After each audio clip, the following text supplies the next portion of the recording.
그날 밤 해안 부두의 하늘은 마치 찢어질 듯한 기세로 쏟아지는 비바람에 휩싸여 있었다. 억수같이 퍼붓는 빗줄기는 짙은 기름 냄새와 비릿한 바다 내음을 휘감아 돌며 숨막히는 긴장감을 조성하고 있었다. 낡은 가로등의 희미한 불빛조차 닿지 않는 제4물류창고의 어두운 구석. 그곳에서 처절한 비명소리가 터져 나왔지만 이내 으르렁거리는 천둥소리에 묻혀버렸다. 으아! 제발 살려주세요. 맹세코 아무것도 못 봤습니다.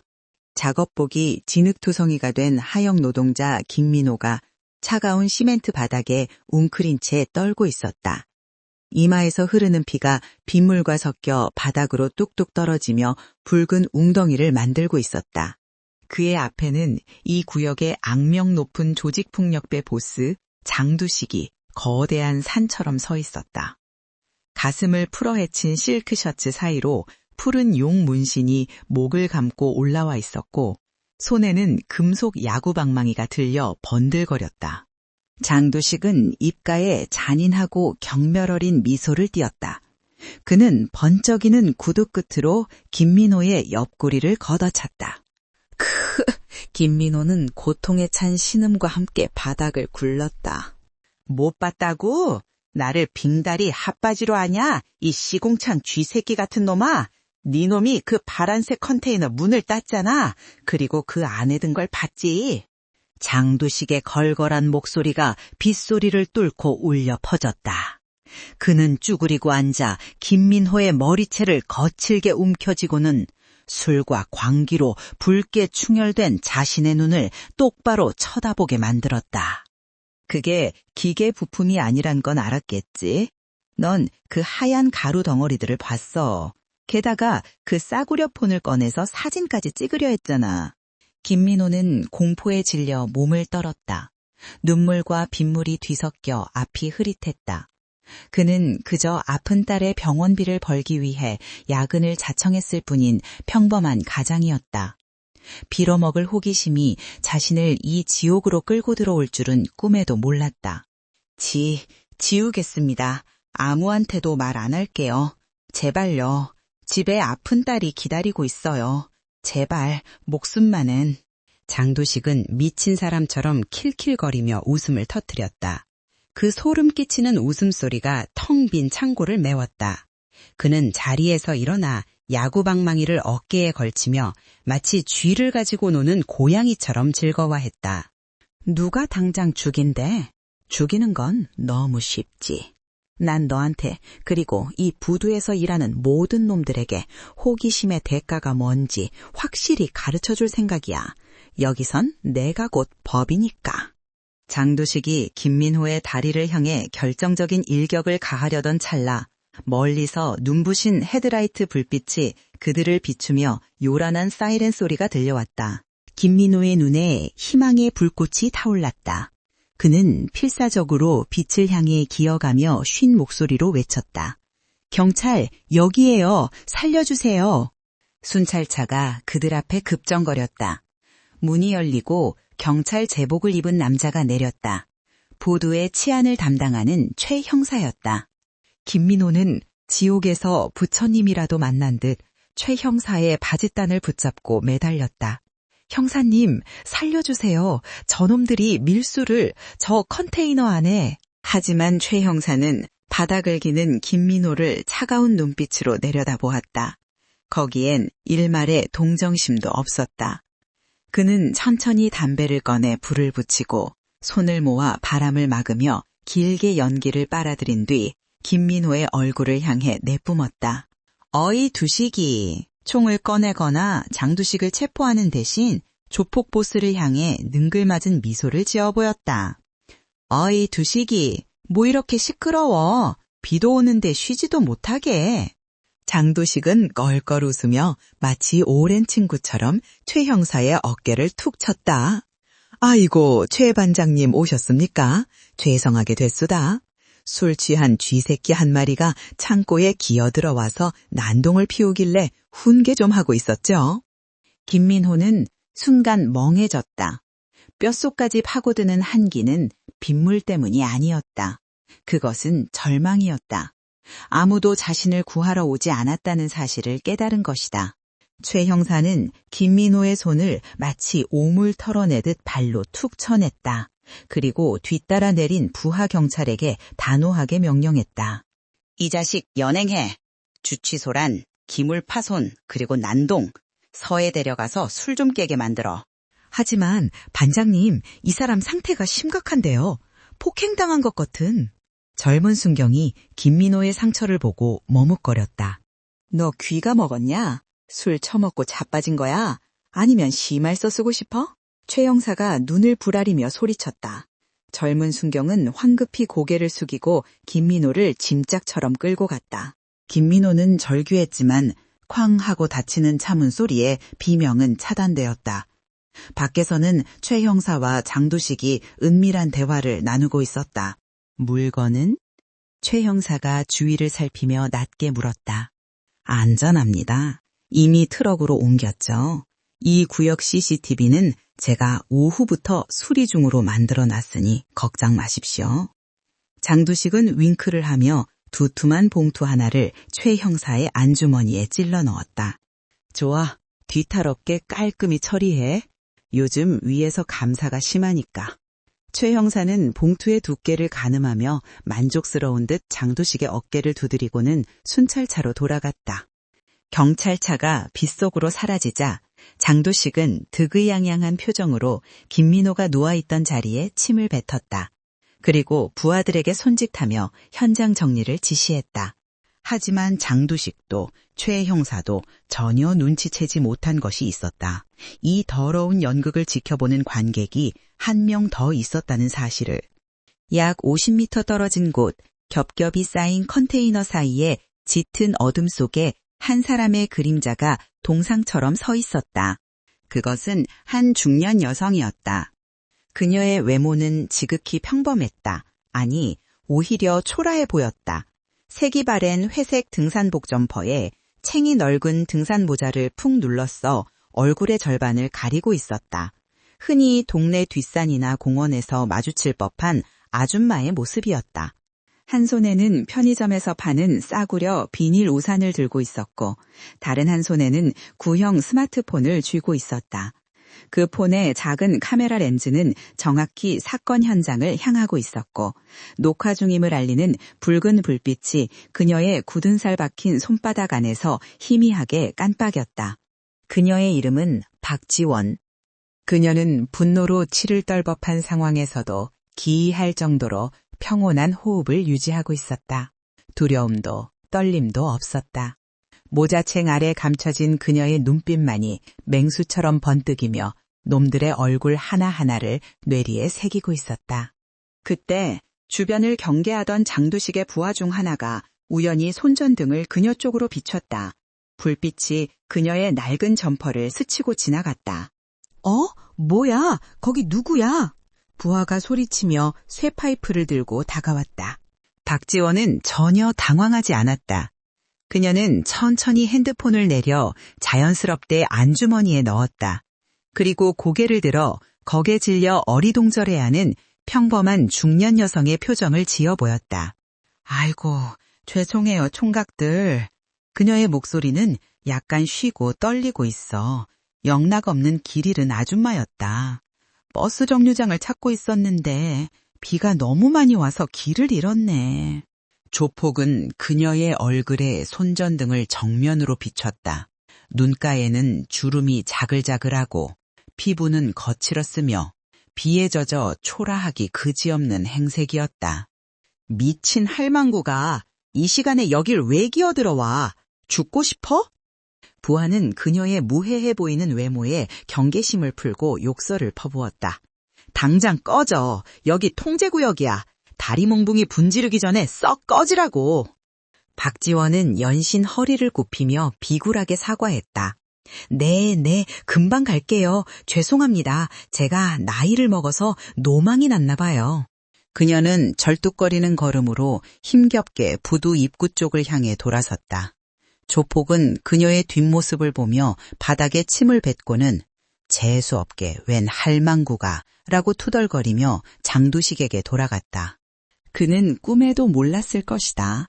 그가 등을 돌린 순간 그 할망구의 절뚝거림이 거짓말처럼 사라졌다는 것을.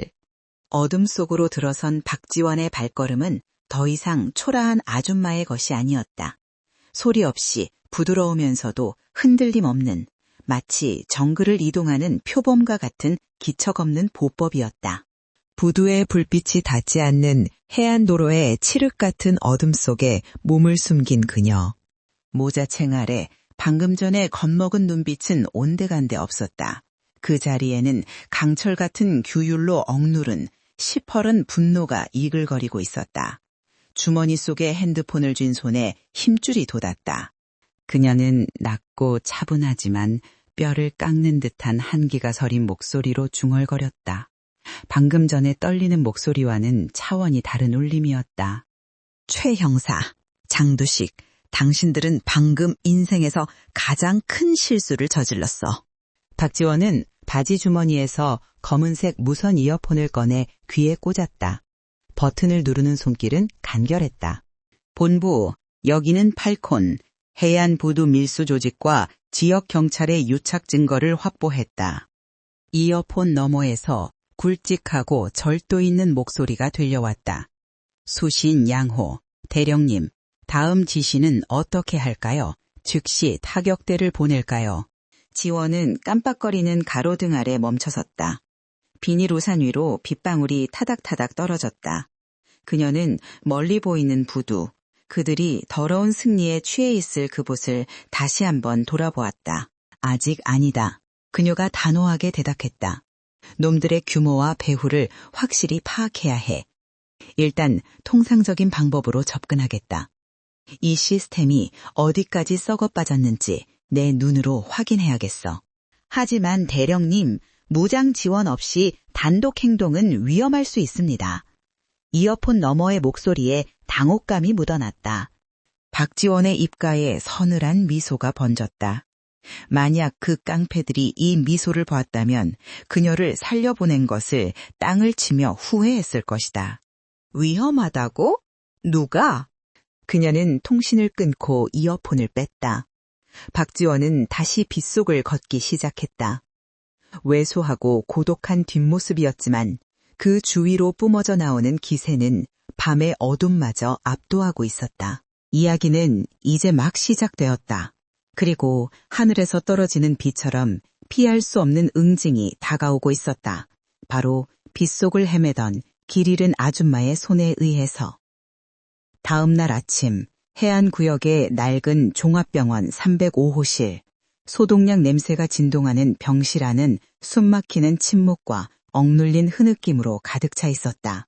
밤새 응급처치를 받은 김민호는 온몸에 붕대를 감은 채 침대에 힘없이 누워 있었다. 그의 얼굴은 피멍으로 얼룩져 형체를 알아보기 힘들 정도였고 옆에서는 그의 아내가 어린 딸을 꼭 껴안고 하염없이 눈물을 흘리고 있었다. 병실 한가운데에는 최 형사가 팔짱을 낀 채 거만하게 서 있었다. 그의 뒤에는 장두식의 부하 2명이 험악한 인상을 쓰며 병실 입구를 막고 서서 위압감을 조성하고 있었다. 최 형사는 침대 옆 탁자에 종이 한 장을 거칠게 내던졌다. 합의서라고 적힌 종이었다. 내용은 뻔했다.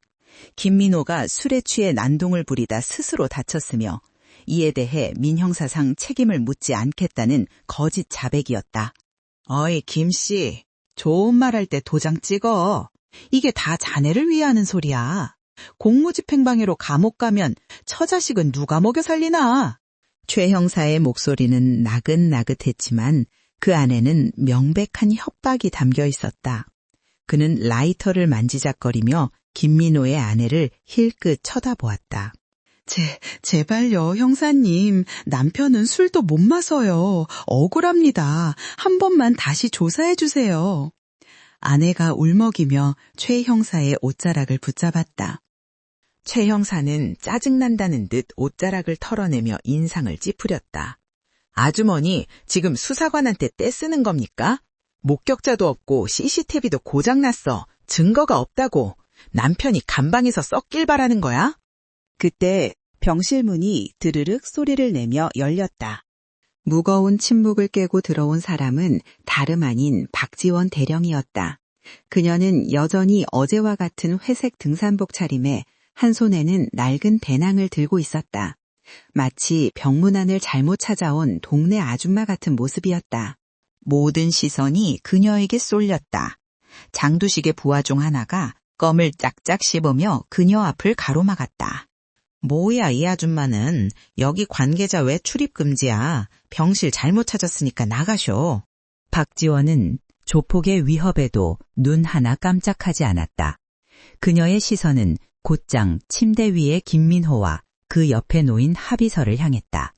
그리고 천천히 고개를 돌려 최 형사를 응시했다. 강압적인 수사 방식이군요, 형사님.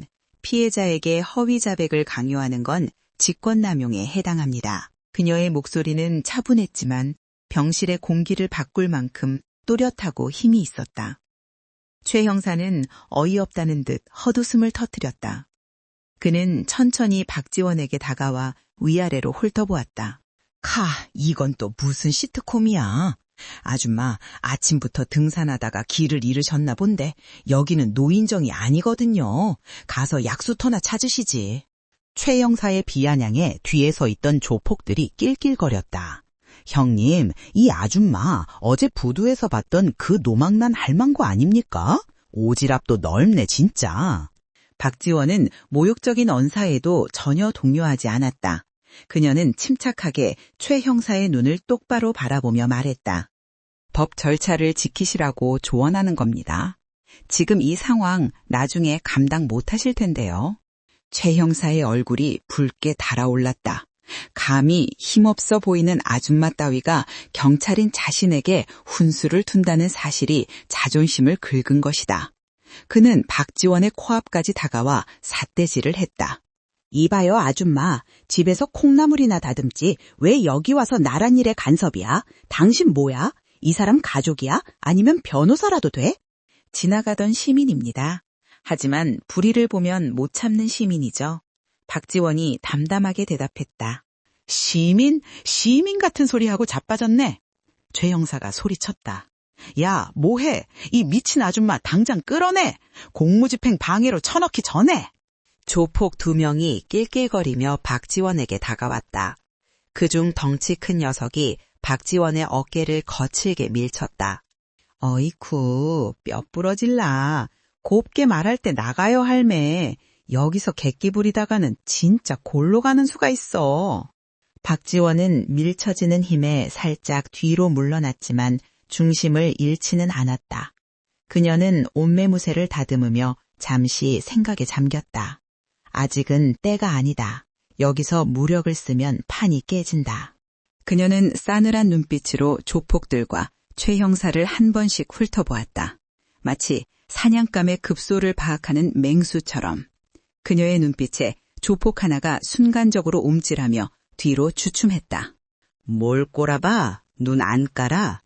조폭이 허세를 부리며 소리쳤지만 목소리 끝이 살짝 떨렸다. 박지원은 더 이상 대꾸하지 않고 김민호에게 시선을 돌렸다. 포기하지 마세요. 진실은 반드시 밝혀집니다.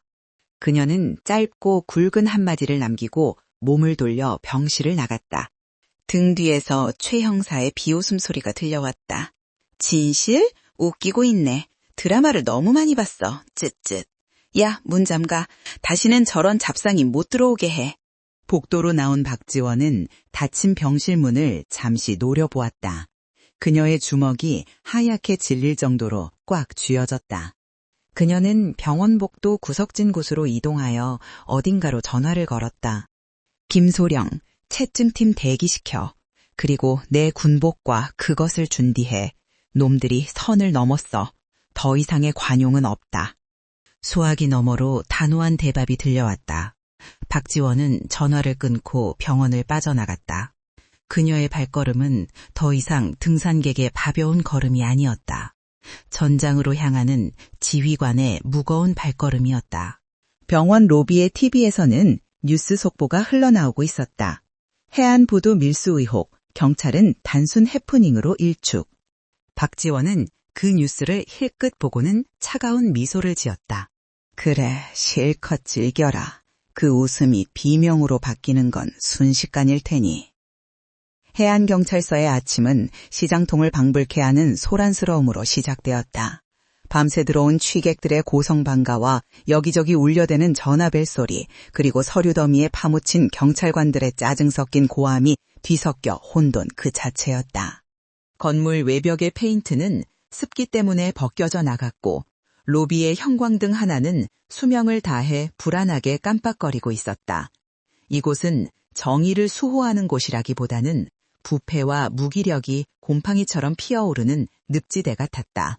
박지원은 그 혼란스러운 로비의 자동문을 열고 들어섰다. 그녀의 등장은 누구의 이목도 끌지 못했다.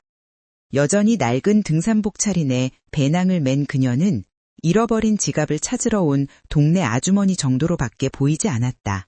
그녀는 안내 데스크로 다가갔다. 당직을 서던 젊은 순경은 스마트폰 게임에 열중하느라 고개조차 들지 않았다. 실례합니다. 강력계 마상구 팀장님을 뵙고 싶습니다만. 박지원의 정중한 목소리에 순경은 귀찮다는 듯 인상을 찌푸리며 힐끔 쳐다보았다. 아줌마, 마 팀장님은 바쁘신 분이에요. 무슨 일인데요? 민원 접수는 저쪽 키오스크에서 하세요. 민원이 아닙니다. 어제 부두에서 발생한 폭행 사건에 대한 중요 증거물을 제출하러 왔습니다.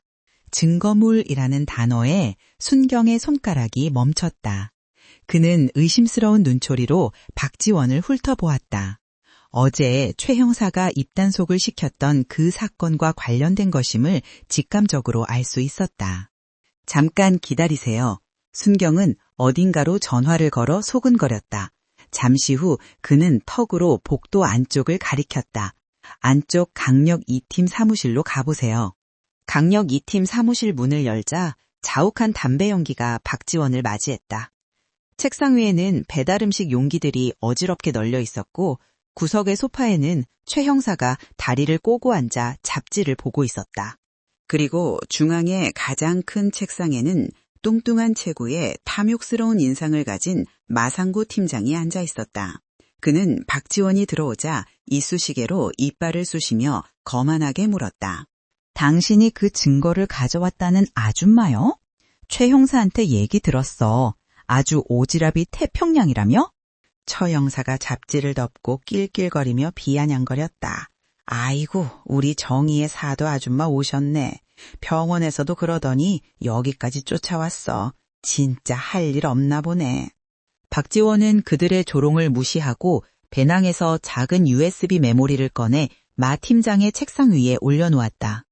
어젯밤 11시경 제4 물류창고에서 발생한 김민호 씨 집단 폭행 사건의 현장 영상입니다. 가해자 장도식의 얼굴과 폭행 장면, 그리고 그녀는 잠시 말을 멈추고 최 형사를 차갑게 일별했다. 출동한 경찰관이 용의자를 체포하지 않고 오히려 사건을 은폐하려 한 정황까지 모두 담겨 있습니다. 사무실 안에 순간 정적이 흘렀다. 마 팀장의 얼굴에서 여유가 사라지고 험악한 기운이 감돌았다. 그는 책상 위에 USB를 집어들고 요리조리 살펴보았다. 호, 이거 아주 재미있는 물건이네. 그런데 말이야, 아줌마. 마 팀장은 갑자기 USB를 바닥에 던지고 자신의 무거운 군화발로 지시겨버렸다. 바작하는 소리와 함께 플라스틱 조각이 박살났다. 박지원의 눈썹이 꿈틀었다. 하지만 그녀는 여전히 움직이지 않았다.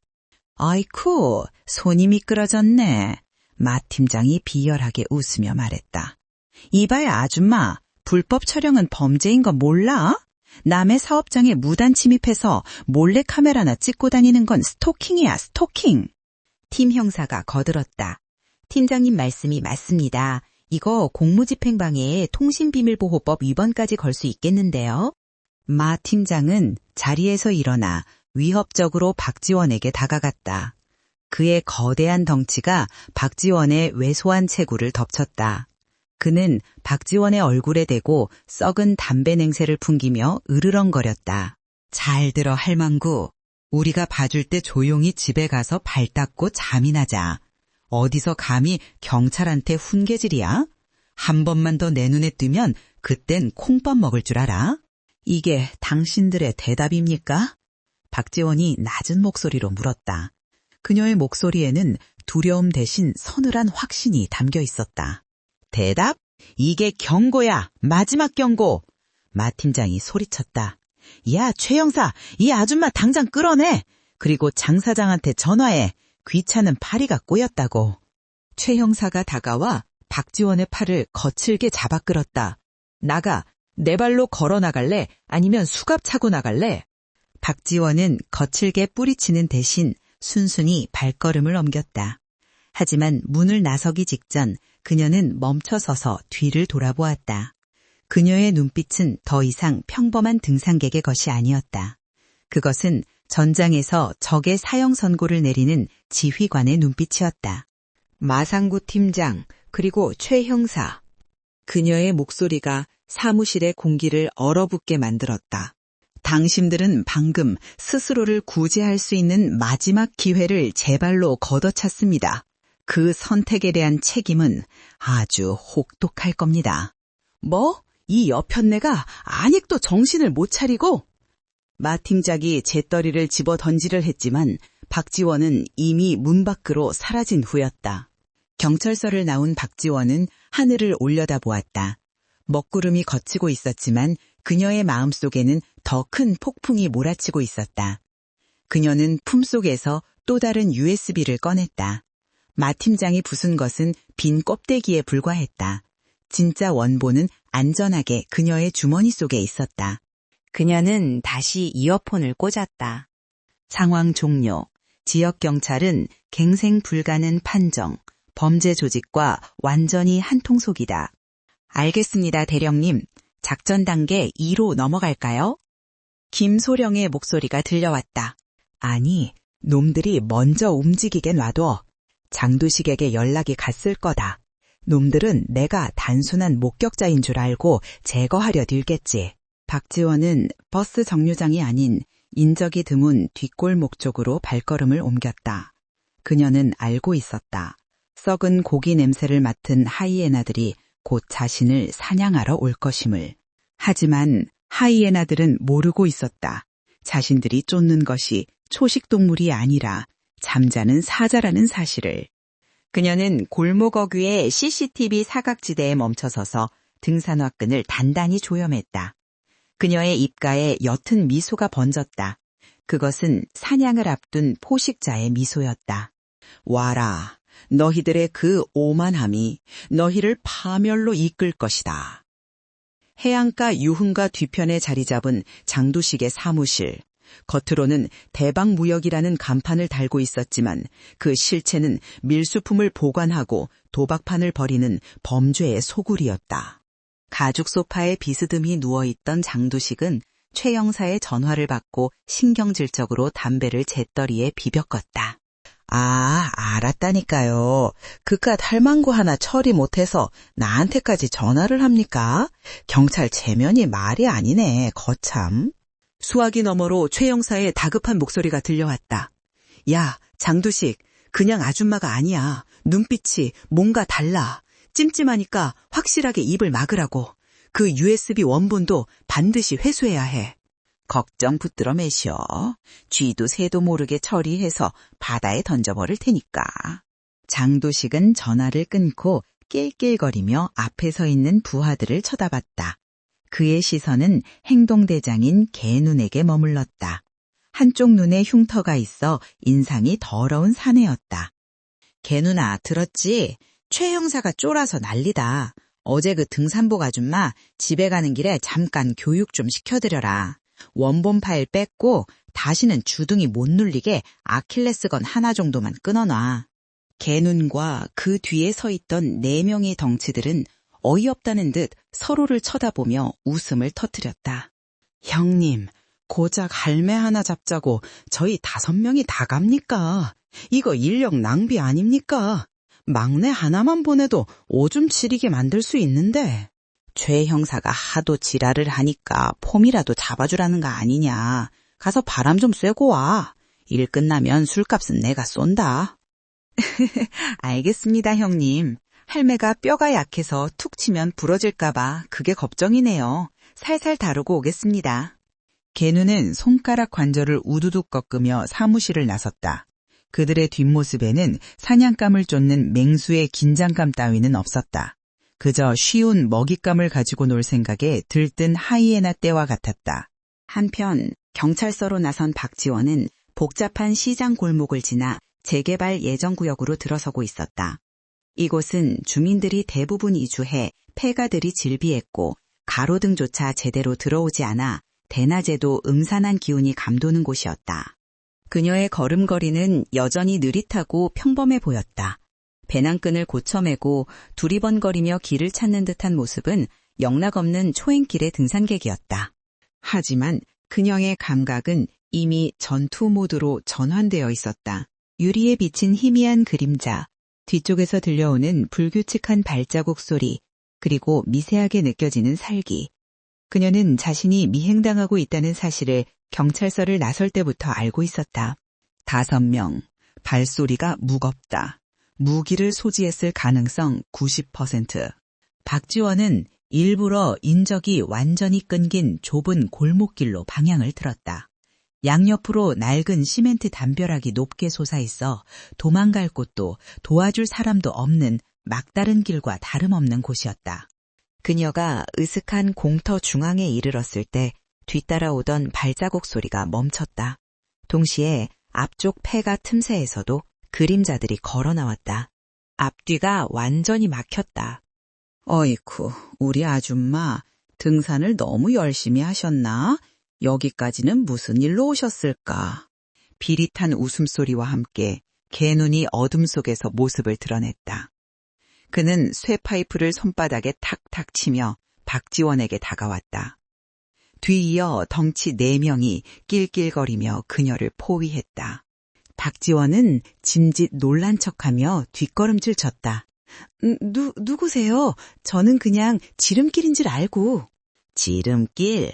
저승가는 지름길이긴 하지.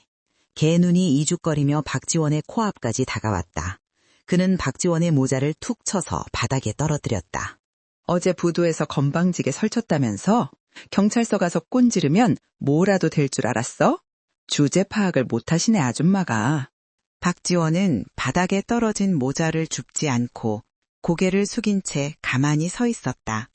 원하는 게 뭡니까? 그녀가 작게 물었다. 거 말이 통하시네. 일단 품에 있는 그 메모리 카드 내놓으시고 그 다음엔 우리 형님이 다신 걷지 못하게 만들라고 하셨는데 우리도 노인 공경은 할 줄 알거든. 무릎 꿇고 싹싹 빌면 발목 하나로 봐줄 수도 있어. 부하들이 박지원을 둘러싸고 음담패설과 욕설을 섞어가며 조롱하기 시작했다. 야, 아줌마 곱게 늙으셨네. 젊었을 땐 한가락 하셨겠어? 집에서 손주나 볼 것이지 왜 험한 꼴을 당하려고 그래. 빨리 내놔. 확 밟아버리기 전에. 개눈이 손을 뻗어 박지원의 멱살을 잡으려 했다. 그 순간이었다. 고개를 숙이고 있던 박지원의 눈빛이 서늘하게 빛났다. 그녀의 입술이 달싹이며 아주 작은 소리로 중얼거렸다. 거리 50cm, 타격점 확보. 개눈의 투박한 손이 그녀의 옷깃에 닿으려는 찰나 박지원의 몸이 유령처럼 흐릿해졌다. 개눈은 자신의 손이 허공을 갈랐다는 사실을 깨닫기도 전에 시야가 뒤집히는 경험을 했다. 박지원은 최소한의 움직임으로 상체를 살짝 틀어 개눈의 손을 피함과 동시에 그의 뻗은 팔을 부드럽게 감아주었다. 그리고 놈의 힘을 역이용해 그대로 바닥으로 매닫고 잤다. 쾅! 흙먼지가 피어올랐다.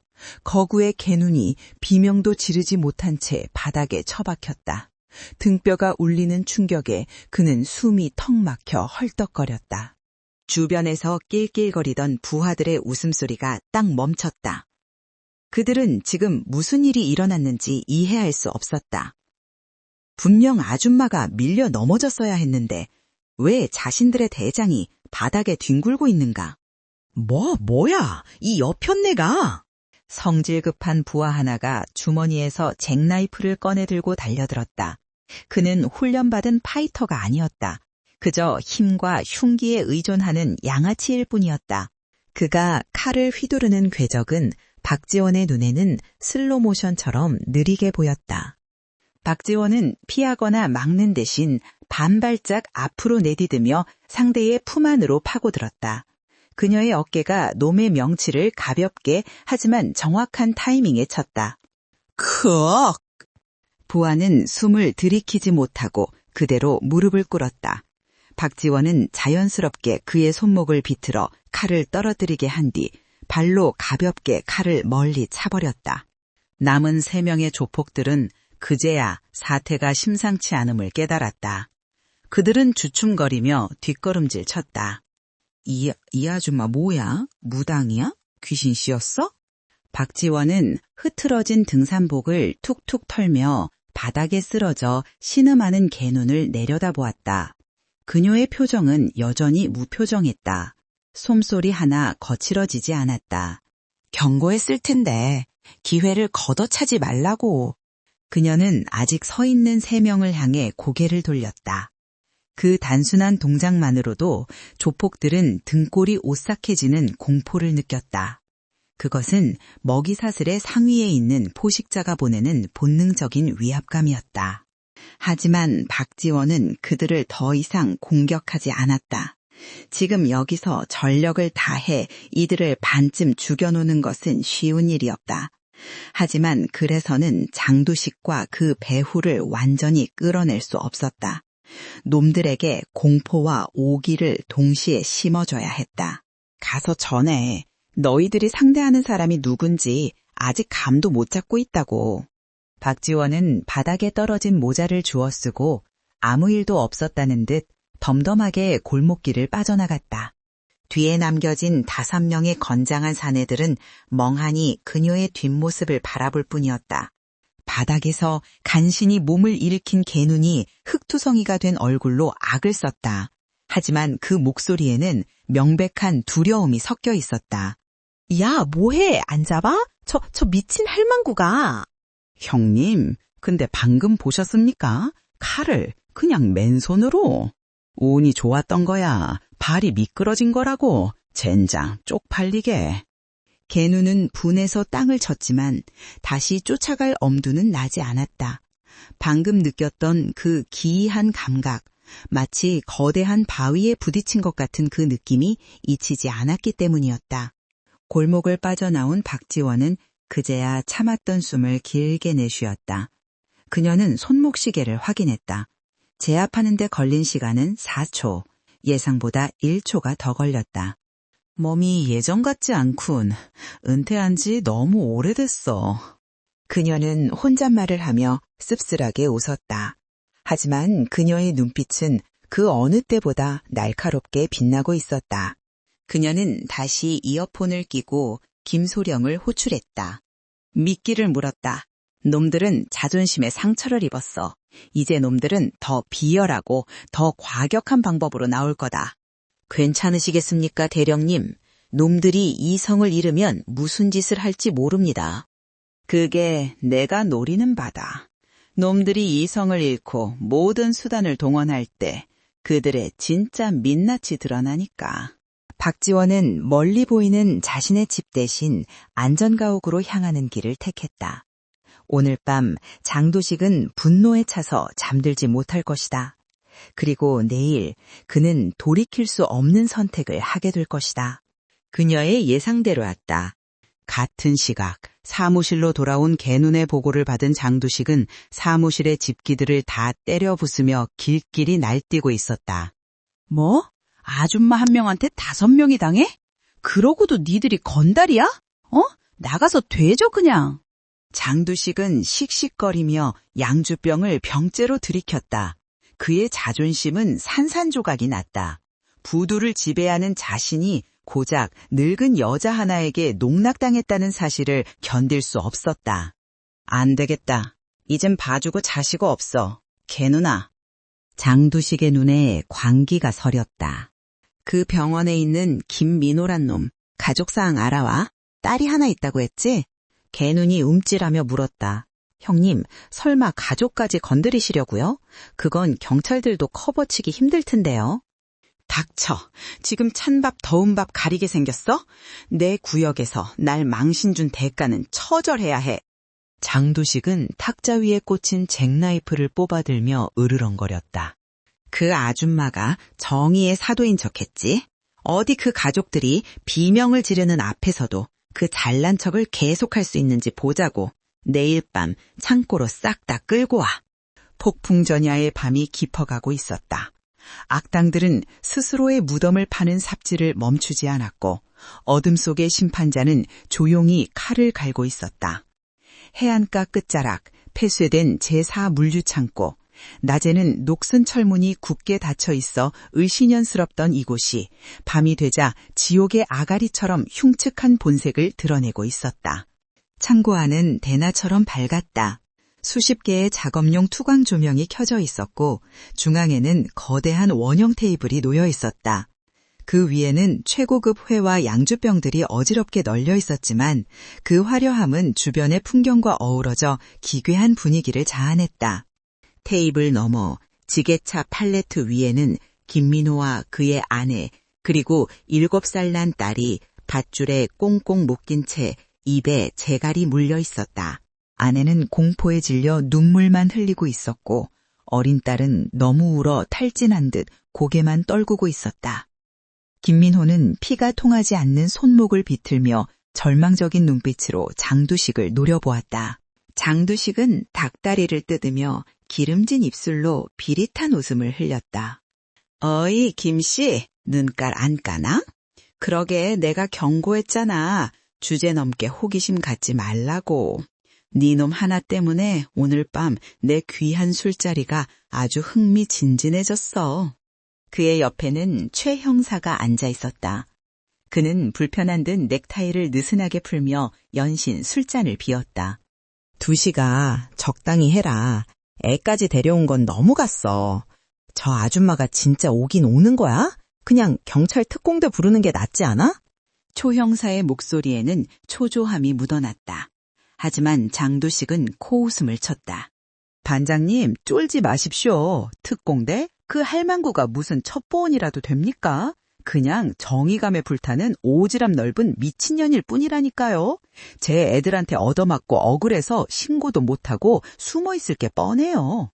장두식은 먹던 뼈다귀를 김민호 쪽으로 던졌다. 그리고 이놈 가족을 데려온 건 보험이자 미끼죠. 그 아줌마가 진짜 깡이 있다면 이 꼴을 보고 눈이 뒤집혀서 기어 나오겠지. 내 자존심을 건드린 대가는 톡톡히 치르게 해줄 거야.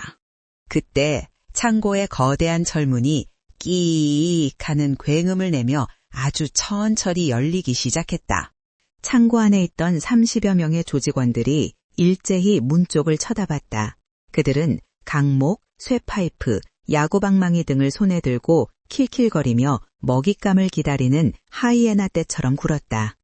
열린 문 사이로 밤바람과 함께 빗줄기가 들이닥쳤다. 그리고 그 역광 속에서 작은 그림자 하나가 나타났다. 박지원이었다. 그녀는 어제와 똑같은 옷차림이었다. 낡은 등산복, 눌러쓴 모자. 손에는 무기 대신 여전히 그 싸구려 비닐우산 하나가 들려 있었다. 그녀는 천천히 우산을 접어 문 옆에 세워두고 뚜벅뚜벅 창고 안으로 걸어 들어왔다. 그녀의 걸음걸이에는 망설임이나 두려움이 전혀 없었다. 마치 자신의 안방에 들어오는 듯한 차분함이었다. 오, 진짜 왔네. 박수. 장두식이 과장되게 손뼉을 치며 소리쳤다. 조직원들이 휘파람을 불며 환호성을 질렀다. 와, 저 할매 깡다고 하나는 인정해줘야겠네. 아줌마, 여기 경로당 아니에요. 장례식장이지. 집에 가서 빈대떡이나 부치지 왜 제 발로 지옥에 기어들어와. 조폭들의 야유와 조롱이 쏟아졌지만 박지원은 눈 하나 깜짝하지 않았다. 그녀는 창고 중앙 장두식과 최 형사가 앉아있는 테이블 앞 10m 지점에 멈춰섰다. 그녀의 시선은 묶여있는 김민호 가족에게 잠시 머물렀다. 아이의 겁에 질린 눈망울을 확인한 그녀의 눈매가 미세하게 떨렸지만 이내 북극의 얼음처럼 차갑게 굳어졌다. 약속대로 혼자 왔다. 박지원의 목소리는 크지 않았지만 창고의 소란스러움을 뚫고 정확하게 전달되었다. 가족들은 풀어줘. 민간인을, 그것도 어린아이를 인질로 삼는 건 쓰레기나 하는 짓이다. 장두식은 낄낄거리며 자리에서 일어났다. 그는 천천히 걸어나와 박지원의 주위를 빙빙 돌았다. 마치 맹수가 사냥감을 탐색하듯 위압적인 태도였다. 쓰레기? 야, 들었냐? 나보고 쓰레기란다. 아줌마, 상황 파악이 아직 안 되시나 본데 여기선 내가 왕이고 내가 법이야. 그는 박지원의 모자를 손가락으로 툭 쳤다. 그리고 민간인? 당신도 민간인 아니야? 아니면 뭐 숨겨둔 정체라도 있어? 왕년에 껌 좀 씹던 언니야? 최 형사도 술기운을 빌려 거들었다. 그는 비틀거리며 다가와 박지원의 얼굴에 술 냄새를 풍겼다. 아줌마, 내가 경고했지? 곱게 집에 가라고. 경찰인 내가 여기 있는데 감히 범죄자 취급을 해? 당신 지금 무단침입에 협박죄까지 추가된 거야, 알아? 박지원은 최 형사를 혐오스러운 눈빛으로 바라보았다. 당신은 경찰 제복을 입을 자격이 없어. 범죄자와 술판을 벌이면서 무고한 시민이 고통받는 걸 즐기는 당신은 그저 제복 입은 깡패일 뿐이야. 이 여편네가 진짜! 최 형사가 욱해서 손을 들어 올리려 했다. 하지만 장두식이 그를 제지했다. 형님, 진정하세요. 때리는 건 나중에 실컷 하게 해드릴게. 일단 이 아줌마가 얼마나 대단한지 구경 좀 합시다. 장두식은 부하들에게 눈짓을 했다. 그러자 험상궂은 덩치 2명이 김민호의 딸에게 다가갔다. 그중 한 명이 아이의 머리채를 거칠게 잡아당기며 잭나이프를 아이의 볼에 갖다 댔다. 엄마! 아이가 자지러지게 울음을 터뜨렸다. 아내는 비명을 지르며 몸부림쳤다. 박지원의 주먹이 꽉 쥐어졌다. 그녀의 몸에서 뿜어져 나오는 기류가 변하기 시작했다. 그 아이한테서 손 떼! 박지원의 목소리가 낮게 깔렸다. 그것은 경고가 아니었다. 명령이었다. 오호, 무서워라. 손 안 떼면 어쩔 건데 지팡이로 때려주게? 장두식이 조롱했다. 무릎 꿇어. 당장 그 자리에서 무릎 꿇고 빌어. 살려달라고. 내가 잘못했다고 개처럼 짖어봐. 그러면 애는 안 건드릴게. 창고 안에 30여 명의 조폭들이 일제히 박지원을 향해 킬킬거리며 포위망을 좁혀왔다. 그들의 눈에는 가학적인 쾌감이 번들거렸다. 늙고 힘없어 보이는 여자 하나를 두고 벌이는 이 잔인한 놀이가 그들에게는 최고의 유흥이었다. 빨리 안 꿇어? 애 얼굴에 그림 그리는 꼴 보고 싶어? 칼을 든 조폭이 아이의 볼을 살짝 눌렀다. 붉은 핏방울이 맺혔다. 그 순간이었다. 박지원은 고개를 숙인 채 깊은 한숨을 내쉬었다. 그 한숨 소리는 체념이 아니었다. 그것은 마지막 인내심의 끈이 끊어지는 소리였고 동시에 폭풍이 시작됨을 알리는 신호였다. 그녀는 천천히 고개를 들었다. 모자챙 아래 감춰져 있던 그녀의 눈빛을 본 장두식은 순간 등골이 오싹해짐을 느꼈다. 그것은 인간의 눈이 아니었다. 도살장으로 들어서는 백정의 무심하고도 잔혹한 눈빛이었다. 나는 박재원이 입을 열었다. 너희들에게 3번의 기회를 줬어. 병원에서, 경찰서에서, 그리고 방금 전까지. 그녀는 천천히 재킷의 지퍼를 내리기 시작했다. 낡은 등산복 점퍼가 벗겨지고 바닥으로 떨어졌다. 하지만 너희는 그 기회를 모두 쓰레기통에 처박았지. 이제 자비는 없다. 점퍼 속에 감춰져 있던 그녀의 옷차림이 드러나자 장두식과 최 형사의 눈이 휘둥그레졌다. 그것은 평범한 아줌마의 옷이 아니었다. 몸에 딱 붙는 전술용 검은색 티셔츠, 그리고 허리춤에 매달린 묵직한 가죽 홀스터. 하지만 총은 없었다. 그녀는 빈손이었다. 그러나 그녀가 뿜어내는 분위기는 방금 전과는 완전히 달랐다. 왜소해 보였던 어깨는 당당하게 펴졌고 서 있는 자세만으로도 완벽한 균형과 힘이 느껴졌다. 뭐야? 옷만 갈아입으면 뭐라도 되는 줄 알아? 장도식이 애써 허세를 부리며 소리쳤다. 하지만 그의 목소리는 미세하게 떨리고 있었다. 본능이 경고하고 있었다. 눈앞에 이 여자는 위험하다고. 박지원은 안주머니에서 얇은 가죽 지갑 하나를 꺼냈다. 그녀는 무심하게 그것을 펼쳐 장도식과 최 형사 앞에 들어보였다. 잘 봐둬라. 이게 너희가 건드린 사람의 진짜 얼굴이다. 그녀의 손에 들린 신분증. 그곳에는 그녀의 증명사진과 함께 대한민국 국방부의 문장이 선명하게 박혀 있었다. 그리고 그 아래 적힌 계급은 경찰서장조차 함부로 대할 수 없는 고위 장교의 것이었다. 그녀의 정체가 드러나는 순간 창고 안의 공기는 순식간에 얼어붙었다. 술에 취해 비틀거리던 최 형사의 눈이 믿을 수 없다는 듯 크게 떠졌다. 대령? 창고 안에는 무거운 정적이 감돌았다. 빗방울이 양철 지붕을 때리는 소리만이 유난히 크게 들렸다. 최 형사는 눈을 비비며 박지원이 내민 신분증을 다시 들여다보았다. 알코올에 절어 흐릿하던 시야가 순간적으로 맑아지는 기분이었다. 국군정보사령부 육군대령 박지원. 금장으로 박힌 국방부 마크와 그 아래 선명하게 찍힌 계급장. 위조라고 하기에는 지나치게 정교했고 무엇보다 그 신분증에서 느껴지는 묵직한 권위가 그의 손을 떨게 만들었다. 이거 가짜지. 문방구에서 파는 장난감이지? 최 형사는 애써 부정하며 억지 웃음을 지어 보였다. 목소리가 갈라져 삑사리가 났다.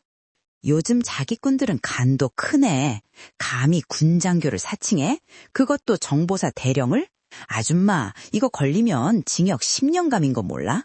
장도식은 옆에서 고개를 갸웃거렸다. 군대를 다녀오지 않은 그는 사태의 심각성을 전혀 인지하지 못하고 있었다. 형님, 대령이면 높은 겁니까? 동네 파출소장 정도 됩니까? 야, 이 무식한 놈아. 대령이면 연대장급이야. 경찰로 치면 서장보다 아니, 그게 문제가 아니라. 최 형사는 말을 잇지 못하고 당황해했다. 그때였다. 따르릉 따르르. 최 형사의 주머니에 있던 휴대전화가 요란하게 울려댔다. 정막을 깨는 그 소리에 모두가 깜짝 놀랐다. 발신자 이름을 확인한 최 형사의 얼굴이 사색이 되었다. 지방경찰청장. 최 형사는 떨리는 손으로 전화를 받았다. 충성, 청장님, 이 늦은 시간에 무슨... 그러나 그의 말이 끝나기도 전에 수화기 너머에서 고막이 찢어질 듯한 고함 소리가 터져나왔다. 전화기 스피커 성능이 어찌나 좋은지 옆에 있던 장도식까지 다 들릴 정도였다. 야, 이 미친 새끼야. 너 지금 어디야? 혹시 4번 창고에 있냐? 네, 현장 단속 중입니다만. 단속 같은 소리 하고 있네. 너 지금 거기서 박지원이라는 여자 건드렸냐? 빨리 말해. 그분이랑 같이 있어? 최 형사는 박지원을 힐끔 쳐다보았다. 그녀는 팔짱을 낀 채 무표정하게 그를 내려다보고 있었다. 그게 신원 미상의 중년 여성이 난동을 부려서 지금 체포하려는 중입니다. 사칭범 같기도 하고. 이 멍청한 자식아, 사칭범? 야, 네 목이 10개라도 부족해. 그분이 누군지 알아? 청장의 목소리는 공포에 질려 있었다. 국군정보사령부 특수임무단장이다. 코드네임 팔콘. 3년 전 서해 교전 때 혼자서 적 특수부대 1개소대를 괴멸시킨 인간병기라고. 청와대 안보실에서도 VIP로 관리하는 분이야. 휴 형사의 다리에 힘이 풀렸다. 휴대전화가 손에서 미끄러져 바닥으로 떨어졌다. 인간? 병기? 당장 무릎 꿇고 빌어. 아니, 살려달라고 기어. 군헌병대랑 특전사가 지금 헬기카고 거기로 가고 있어. 너 때문에 우리 경찰청 문 닫게 생겼다고, 이 개자식아. 전화기 너머에서 계속 욕설이 들려왔지만 최 형사의 귀에는 더 이상 아무것도 들어오지 않았다. 그는 천천히 고개를 들어 박지원을 바라보았다. 방금 전까지 만만해 보이던 등산복 아줌마는 온데간데 없었다. 그의 눈앞에 서 있는 것은 수많은 전장을 누비며 산전수전 다 겪은 피와 강철로 빚어진 거대한 산이었다. 그녀의 몸에서 뿜어져 나오는 살기는 창고 안의 공기마저 베어버릴 듯 날카로웠다. 박지원은 천천히 입을 열었다. 최창식 경리. 그녀가 자신의 이름을 부르자 최 형사는 감전된 듯 몸을 떨었다. 자네가 내뱉은 그 더러운 말들, 그리고 공권력을 이용해 범죄를 은폐한 행위, 군 형법과 민간 형법을 통틀어 최고형으로 다스려주지. 기대해도 좋아. 히익 하는 비명과 함께 바닥에 주저앉았다. 바지가 축축하게 젖어 들어갔다. 하지만 장두식은 달랐다. 그는 상황이 어떻게 돌아가는지 여전히 이해하지 못했고 오히려 최 형사가 겁을 먹고 주저앉는 모습에 화가 치밀어 올랐다. 아니 형님, 왜 그러십니까? 전화 한 통 받더니 갑자기 오줌을 지리고 그래요? 쪽팔리게? 장두식은 박지원을 향해 씩씩거렸다. 야, 아줌마, 뭐 대단한 백이라도 있나 본데. 여긴 내 구역이야. 군대? 가지껏 군인이면 뭐 총이라도 가져왔어? 빈손으로 와서 뭘 어쩌겠다고. 그는 자신의 무식함을 용감함으로 착각하고 있었다. 그는 주변의 부하들을 둘러보며 소리쳤다. 야, 뭐해? 저 여자가 쫄아서 아무것도 못하는 거 안 보여? 그냥 군인 아줌마야. 군발이라고. 부하들은 서로 눈치를 보며 머뭇거렸다. 최 형사의 반응이 심상치 않았기 때문이었다. 하지만 보스의 명령을 거역할 수도 없는 노릇이었다. 박지원은 한심하다는 듯 장도식을 바라보았다. 무식한 건 죄가 아니지만 무식한데 신념을 가지면 그게 바로 재앙이지. 바로 너처럼. 뭐? 이 씹어먹을 여편네가? 장두식이 얼굴을 붉히며 야구방망이를 고쳐잡았다. 박지원은 천천히 양손에 손목을 풀었다. 우두둑하는 뼛소리가 조용한 창고 안에 울려 퍼졌다. 잘 들어라. 지금 이 순간부터 이 현장은 단순 폭행 사건이 아니다. 그녀의 눈빛이 장도식의 부하 30명을 하나하나 훑고 지나갔다. 국가 안보에 위협이 되는 테러 조직 진압작전으로 간주한다. 즉, 교전 수칙에 따라. 박지원은 한쪽 발을 뒤로 빼며 전투 자세를 취했다. 그것은 지극히 실전적이고 간결한 살상을 목적으로 하는 특수부대 CQC 근접 적투술의 기본 자세였다. 적을 섬멸하겠다. 장두식은 그 말에 콧방귀를 뀌었다. 섬멸? 혼자서? 하하하, 미친년이 꿈을 꾸네. 얘들아, 전현 잡아. 반병신으로 만들어서 바다에 던져버려. 와! 장두식의 명령이 떨어지자 30명의 조폭들이 일제히 고함을 지르며 박지원을 향해 달려들었다. 쇠파이프와 강목, 칼날이 번뜩이며 그녀를 덮쳐왔다. 임질로 잡힌 김민호는 눈을 질끈 감았고 그의 아내는 비명을 질렀다. 안 돼, 도망쳐요. 그러나 박지원은 도망치지 않았다. 오히려 그녀의 입가에는 옅은 미소가 번졌다. 그것은 사냥터에 들어선 포식자만이 지을 수 있는 잔혹하고도 아름다운 미소였다. 30명, 제한시간 3분. 박지원의 머릿속 시계가 카운트다운을 시작했다. 죽여버려!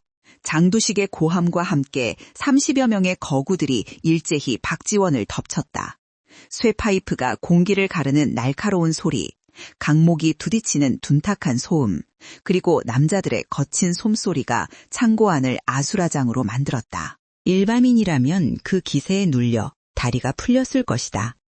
하지만 박지원에게 이 상황은 혼란이 아니었다. 그것은 잘 짜인 데이터의 흐름일 뿐이었다. 선두에 있던 행동대장이 쇠파이프를 높이 쳐들고 그녀의 머리를 향해 내리꽂았다. 이 할망구가? 박지원은 피하지 않았다. 쇠파이프가 정수리에 닿기 직전 그녀는 왼발을 반발짝 앞으로 미끄러뜨리며 상대의 품 안으로 파고들었다. 퍽! 타격음은 쇠파이프가 머리에 맞는 소리가 아니었다. 박지원의 손바닥이 행동대장의 턱 밑을 정확히 가격하는 소리였다. 뇌가 흔들리는 충격에 그는 비명조차 지르지 못하고 눈이 뒤집혔다. 박지원은 쓰러지는 그의 몸을 밀어내는 대신 멱살을 잡아 자신 쪽으로 끌어당겼다. 바로 뒤따라오던 조폭이 휘두른 야구방망이가 동료의 등에 꽂혔다. 야 임마, 눈 똑바로 안 떠? 자기들끼리 엉키며 주춤하는 찰나의 순간 박지원의 춤이 시작되었다. 그녀의 움직임은 빠르지 않아 보였다. 하지만 군더더기가 전혀 없었다. 최소한의 동선으로 상대의 급소를 노렸고 한 번 뻗은 손은 빈손으로 돌아오는 법이 없었다. 오른쪽에서 칼을 든 놈이 찌르기를 시도했다. 박지원은 시선도 주지 않은 채 몸을 틀어 칼날을 피하고 놈의 손목을 낚아채 반대 방향으로 꺾었다. 우두두. 끔찍한 파열음과 함께 놈의 팔이 기괴한 각도로 뒤틀렸다. 그녀는 비명을 지르는 놈의 오금을 걷어차 무릎 꿇린 뒤 그 등을 튠틀 삼아 공중으로 도약했다.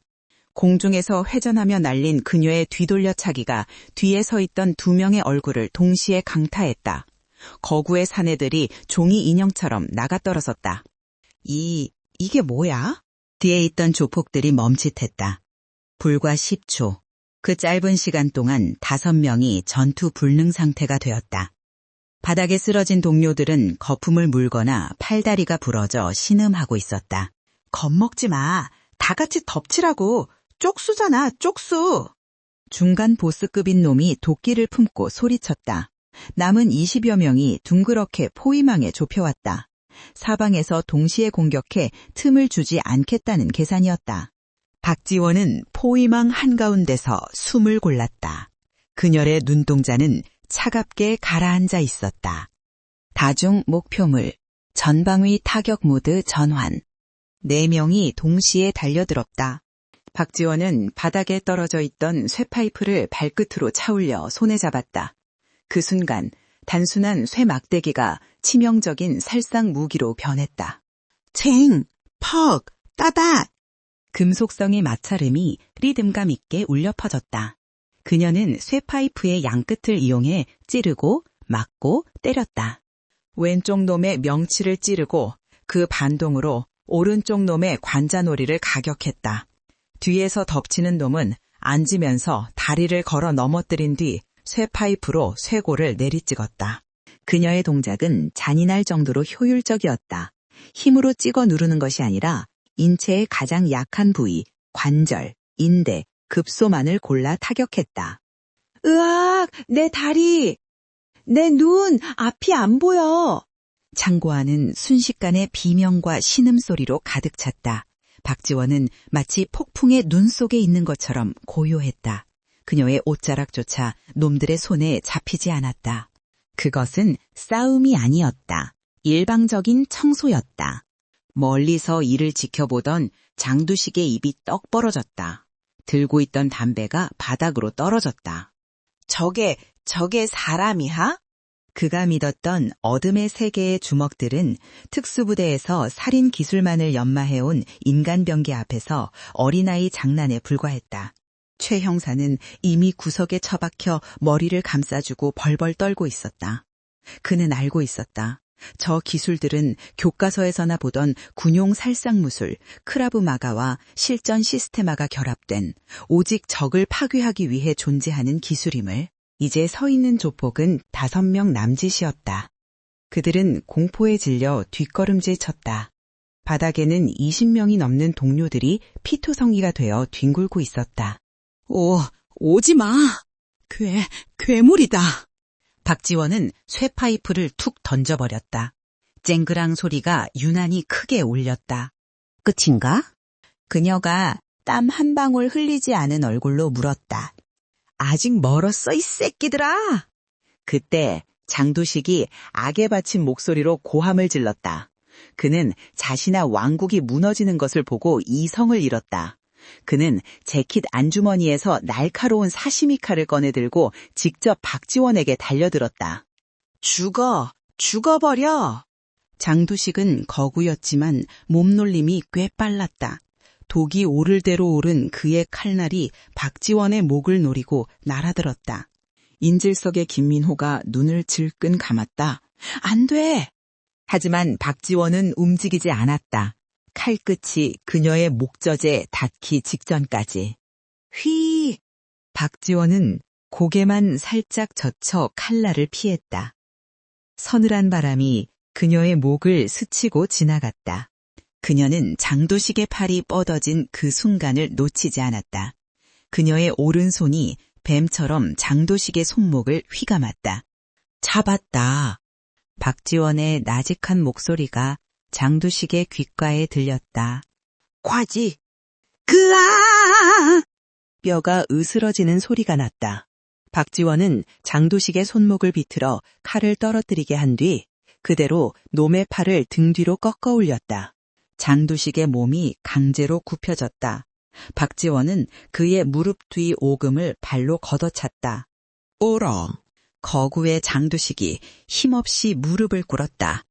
박지원은 놈의 머리채를 잡아 바닥에 쾅 소리가 나도록 쳐박았다. 단 3분. 박지원이 창고에 들어와 신분을 밝히고 전투를 시작한 지 3분 만에 해안 부두를 공포로 몰아넣었던 거대 조직 대방 무역은 괴멸되었다. 창고 안에는 정적만이 감돌았다. 오직 바닥에 쓰러진 놈들의 고통 섞인 신음소리와 빗소리만이 들릴 뿐이었다. 박지원은 장도식의 머리를 밟은 채 서 있었다. 그녀의 호흡은 여전히 차분했다.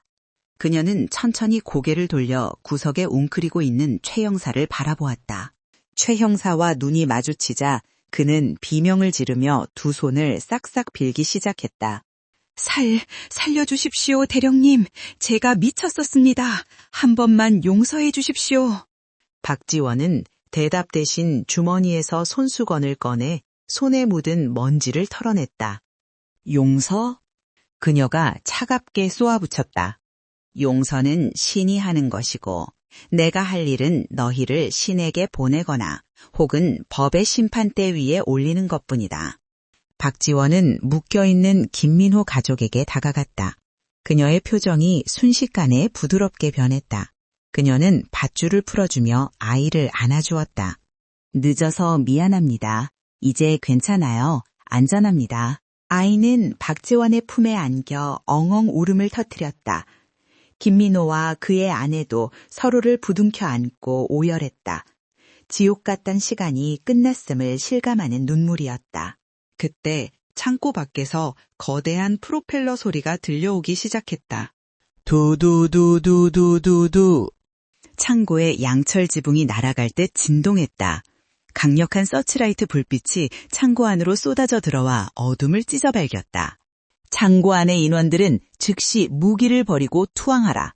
여기는 대한민국 국군 헌병 특수임무대다. 확성기 소리가 밤하늘을 울렸다.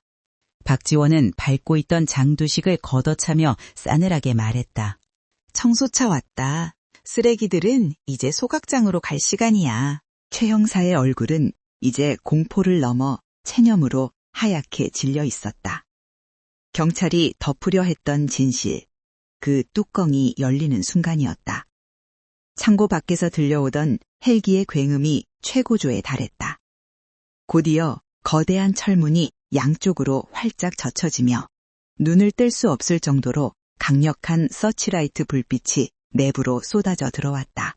전원 꼼짝마! 움직이면 발포한다. 확성기를 통해 울려 퍼지는 경고방송과 함께 완전 무장한 군인들이 물밀듯이 창고 안으로 진입했다. 그들은 일반 경찰이 아니었다. 검은색 대테러복을 착용하고 K1A 기관단총으로 무장한 육군 헌병 특수임무대 SDT 요원들이었다. 부두깡패들이 들고 있던 쇠파이프나 회칼 따위는 그들의 자동화기 앞에서 이쑤시개나 다름없었다. 버려! 무기 버리고 바닥에 엎드려! 압도적인 무력 앞에 조폭들은 전의를 상실했다.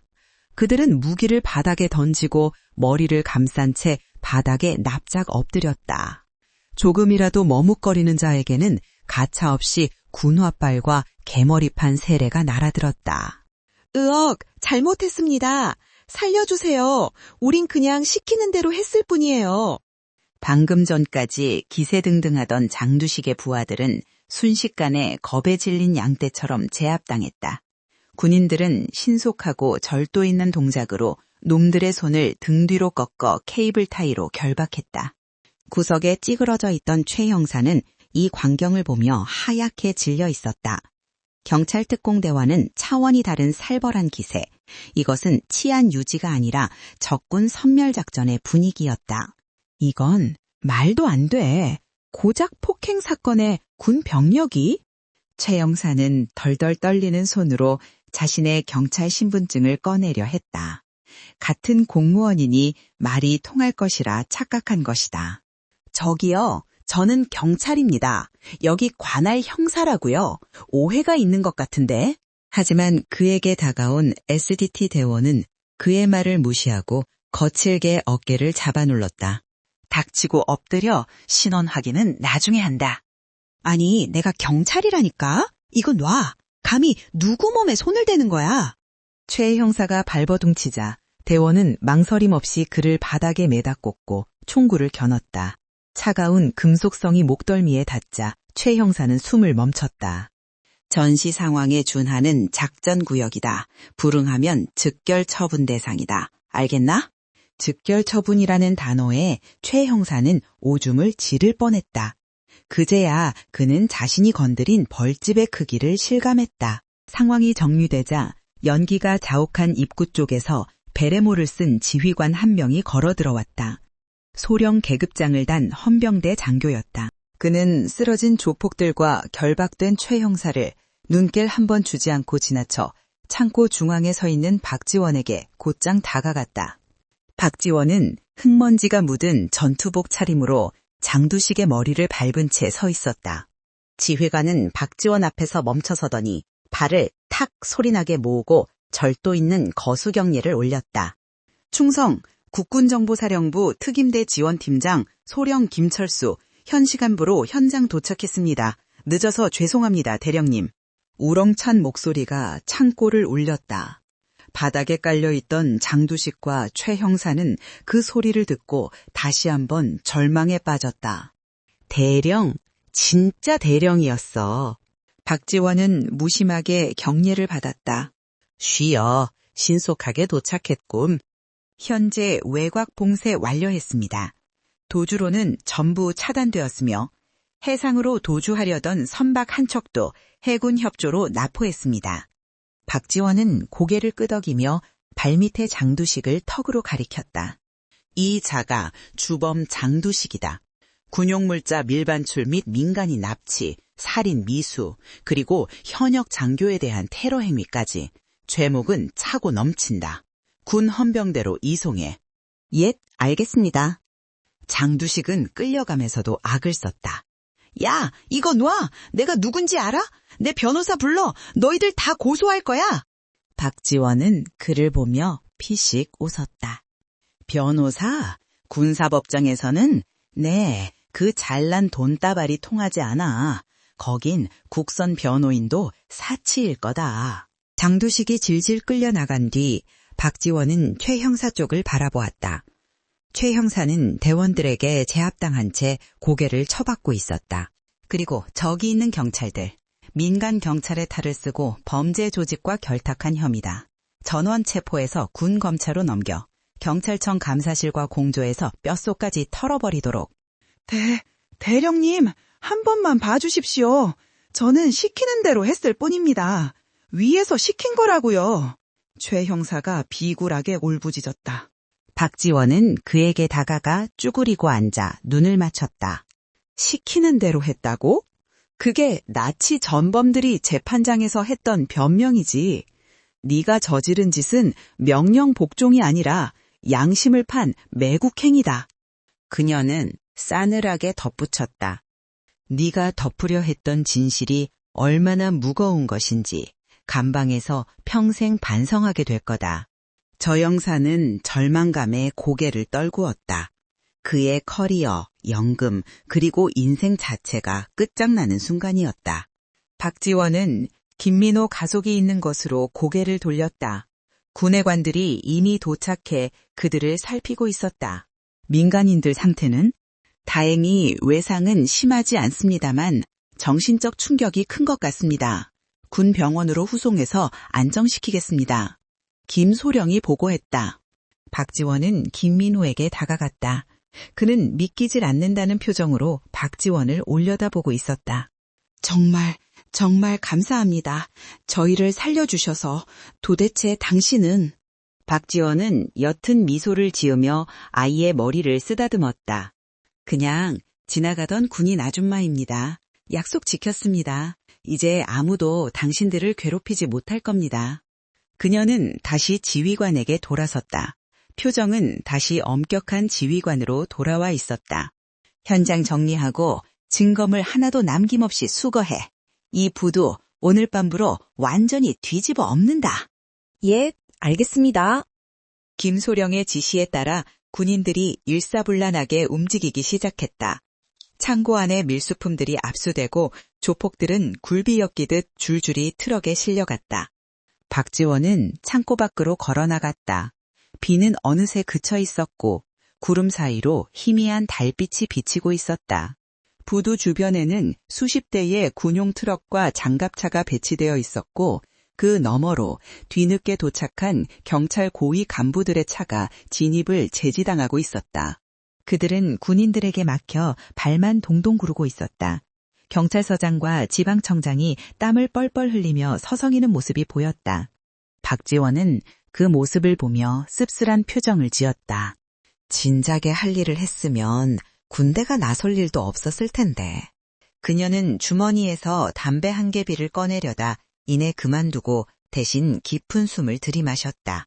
밤 공기가 시원했다. 하지만 아직 끝난 게 아니었다. 썩은 뿌리는 더 깊은 곳에 박혀 있었다. 김소령. 뒤따라온 김소령이 부동 자세를 취했다. 네, 대령님. 이 부두의 밀수 라인 단순히 조폭과 일개 형사의 작품이 아니다. 배후에 정치권과 연결된 고리가 있어. 장두식의 장부, 오늘 밤 안으로 해독해. 이미 사이버 전대에서 장두식의 서버를 해킹 중입니다. 결과 나오는 대로 보고드리겠습니다. 박지원은 밤하늘을 올려다보았다. 내일 아침이면 대한민국이 발칵 뒤집히겠군. 새벽 5시 해안 부두 위로 붉은 태양이 떠오르고 있었지만 제4 물류창고 주변은 여전히 환한 조명과 분주한 움직임으로 대낮 같았다. 현장에 설치된 임시 지휘 천막 안. 박지원은 책상 위에 놓인 두툼한 장부를 한 장씩 넘지고 있었다. 그것은 사이버 전대가 장도식의 비밀 금고에서 확보한 이중 장부의 원본이었다. 그녀의 옆에 선 김철수 소령의 표정은 딱딱하게 굳어 있었다. 장부에 적힌 내용이 예상보다 훨씬 심각했기 때문이다. 단순한 마약 밀매가 아니었습니다, 대령님. 놈들은 마약 판매 수익금을 세탁하여 군사기밀 부품을 해외로 밀반출하고 있었습니다. 김소령이 떨리는 목소리로 보고했다. K9 자주포의 핵심 조준 센서, 차세대 드론의 자이로칩, 전부 전략 물자들입니다. 이 물건들이 제3국을 통해 적성국으로 넘어간 정황이 포착되었습니다. 박지원은 장부를 덮었다. 그녀의 눈빛이 차갑게 가라앉았다. 그래, 이래서 경찰이 필사적으로 덮으려 했군. 단순 뇌물수수 정도가 아니야. 이건 국가 반역죄다. 그때 천막 밖이 소란스러워졌다. 누군가의 고함 소리가 들려왔다. 비키라고! 내가 이 관할 서장이야. 어디서 군인들이 민간 구역을 점거하고 난리야. 마상구 팀장의 상관이자 지역 경찰 조직의 정점인 경찰서장이 도착한 것이다. 그는 급하게 달려왔는지 제복 상의 단추가 어긋나 있었고 얼굴은 붉게 상기되어 있었다. 그의 뒤에는 로펌 변호사들로 보이는 양복쟁이 서너 명이 따라붙었다. 박지원은 천천히 자리에서 일어났다. 호랑이 잡으려다 곰까지 낚았군. 들어오게 해. 김소령의 신호에 헌병들이 길을 열어주었다. 경찰서장은 씩씩거리며 천막 안으로 들어와 박지원을 노려보았다. 당신이 책임자요? 이게 무슨 짓입니까? 당장 병력 철수하고 현장 인계하세요. 여긴 우리 경찰 관할입니다. 군대가 민간인 수사에 개입하는 건 명백한 월권. 말을 쏟아내던 서장은 박지원의 얼굴을 정면으로 마주하자 멈칫했다. 그리고 그녀의 어깨에 달린 계급장과 가슴에 붙은 국군정보사령부 마크를 보고는 입을 다물었다. 월권? 박지원이 낮게 되물으며 그에게 다가갔다. 전시 상황이나 국가 안보에 치명적인 위협이 발생했을 때 군은 즉각적인 개입 권한을 갖는다. 통합방위법 제12조 몰랐나 서장? 아니 그래도 절차라는 게 있지. 우리 쪽에 먼저 통보를 하고 공조수사를. 서장이 꼬리를 내리며 변명을 늘어놓았다. 공조? 박지원은 책상 위에 있던 장부를 집어 서장의 가슴팍에 던졌다. 묵직한 장부가 퍽 소리를 내며 그를 강타했다. 자네 부하들이 범죄 조직과 결탁해서 군사기밀을 팔아먹고 있는데 누구랑 공조를 하라는 건가? 공범이랑? 서장은 바닥에 떨어진 장부를 보고 사색이 되었다. 그 장부 안에 자신의 이름도 적혀 있다는 것을 그는 직감적으로 알고 있었다. 매달 장두식에게 상납받은 떡값 리스트가 거기에 있었다. 이건 오해입니다. 조작된 겁니다. 변호사, 이 사람들 당장 고소해. 서장은 다급하게 뒤에 서 있던 변호사들을 찾았다. 하지만 양복 입은 변호사들은 이미 상황 파악을 끝내고 슬금슬금 뒷걸음질 치고 있었다. 군사법정, 그것도 반역죄 사건은 민간 로펌이 끼어들 수 있는 영역이 아니었다. 저기 서장님, 이건 저희 능력 밖입니다. 군형법은. 야, 돈 받아 처먹었으면 일을 해야지. 서장이 악을 쓰는 사이 박지원은 김소령에게 눈짓을 했다. 체포해. 명령이 떨어지자마자 대기하던 헌병 2명이 서장의 양팔을 꺾어 제압했다. 이건 놔. 내가 누군지 알아? 내 동기가 누군지 아냐고. 청장님한테 전화할 거야. 전화하고 싶으면 해봐. 아마 그 청장님도 지금쯤 헌병대 조사를 받고 계실 테니까. 박지원의 말에 서장의 눈동자가 심하게 흔들렸다. 뭐라고? 새벽 4시를 기해 국방부 장관 명의로 특별수사 명령이 떨어졌다. 이 사건에 연루된 모든 경찰 간부, 정치인, 기업인들에 대한 동시다발적인 압수수색과 체포가 진행 중이다. 박지원은 굳어버린 서장의 귀에 대고 나직하게 속삭였다. 당신이 덮으려 했던 건 단순한 부두 스캔들이 아니었어.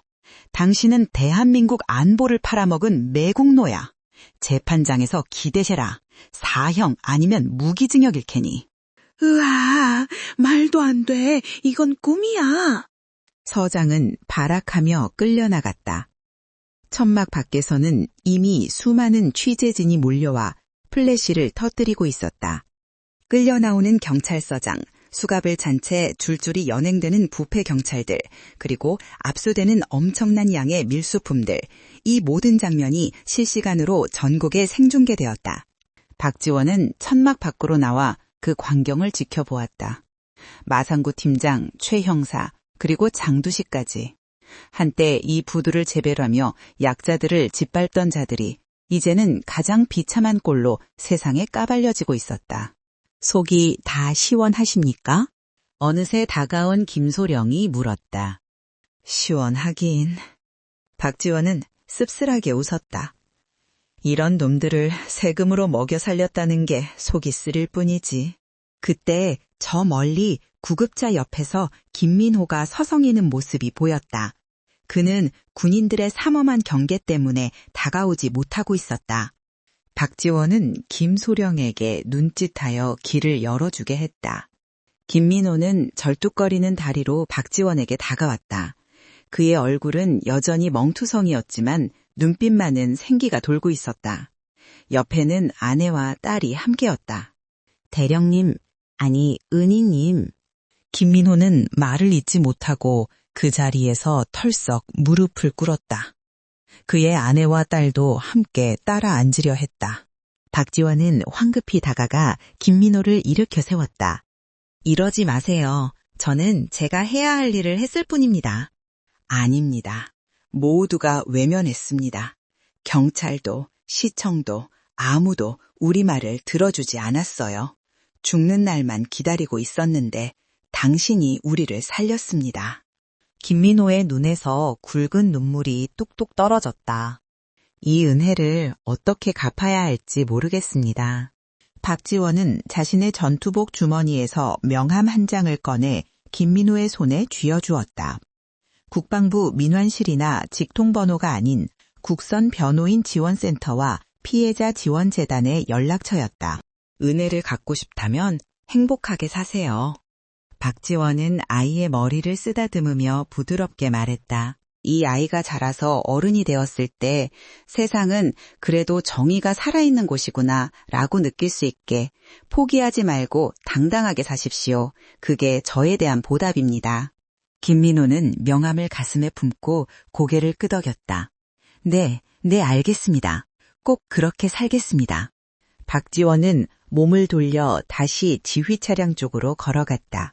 동이 완전히 트고 있었다. 밤새 내리던 비에 씻겨 내려간 부두의 아스팔트는 아침 햇살을 받아 반짝이고 있었다. 그것은 마치 오랜 시간 쌓여 있던 오물과 때가 벗겨지고 드러난 새로운 시작처럼 보였다. 김소령이 박지원의 뒤를 따르며 물었다. 대령님, 이제 복귀하십니까? 사령부에서 보고를 기다리고 있습니다. 그래, 가야지. 내 본업으로. 박지원은 잠시 멈춰서서 바다를 바라보았다. 하지만 그 전에 해장국이나 한 그릇 하자. 어제 저녁도 못 먹고 뛰었더니 배가 등가죽에 붙겠어. 김소령이 피식 웃음을 터뜨렸다. 네, 부두 근처에 맛있는 콩나물 국밥집을 알아놨습니다. 자식, 준비성 하나는 철저하네. 박지원은 헬기에 오르기 전 마지막으로 뒤를 돌아보았다. 경찰차가 아닌 군용 트럭에 실려가는 범죄자들의 행렬, 그리고 그들을 향해 손가락질하며 환호하는 시민들의 모습. 그녀의 입가에 옅은 미소가 번졌다. 완벽한 사이다 결말이었다. 하지만 그녀는 알고 있었다. 세상에는 아직 청소해야 할 쓰레기들이 많이 남아있다는 것을, 그리고 누군가는 그 냄새나는 일을 계속해야 한다는 것을. 헬기의 로터가 힘차게 돌아가기 시작했다. 거대한 바람이 그녀의 머리카락을 흐트려 놓았지만 그녀의 눈빛은 그 어느 때보다 맑고 강인하게 빛나고 있었다. 사건이 있고 난 후 계절이 2번 바뀌었다. 해안 부두의 하늘은 그 어느 때보다 맑고 투명했다.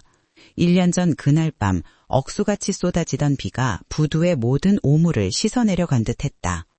더 이상 제4 물류창고 주변에는 검은 양복을 입은 건달들이 어슬렁거리지 않았다. 대신 형광조끼를 입은 노동자들의 활기찬 구호 소리와 컨테이너를 실어 나르는 기계음만이 가득 찼다. 클린 항만 프로젝트. 박지원 대령이 주도하고 국방부와 새롭게 개편된 경찰 지휘부가 공동으로 진행한 대대적인 정화 작업의 결과였다. 부두는 이제 밀수의 온상이 아닌 대한민국 수출입의 떳떳한 관문으로 다시 태어났다. 점심시간 작업복을 입은 김민호는 동료들과 함께 구내식당 야외 벤치에 앉아 도시락을 먹고 있었다. 그의 얼굴에 있던 피멍과 공포의 그늘은 온데간데 없었고 햇빛에 그을린 건강한 웃음만이 남아있었다. 민호 반장, 이번 주말에 딸내미 초등학교 입학식이라며? 한턱 쏴야지. 동료가 농담을 건넸다. 아, 그래야지. 우리 공주님 가방도 새로 샀어. 아주 핑크색으로 번쩍번쩍한 걸로다가. 김민호는 젓가락을 든 채 행복하게 웃었다. 평범한 일상. 불과 1년 전만 해도 상상조차 할 수 없었던, 목숨을 구걸해야 했던 그가 이제는 당연하게 누리는 평화였다. 식당 한편에 설치된 대형 TV에서는 뉴스 특보가 흘러나오고 있었다.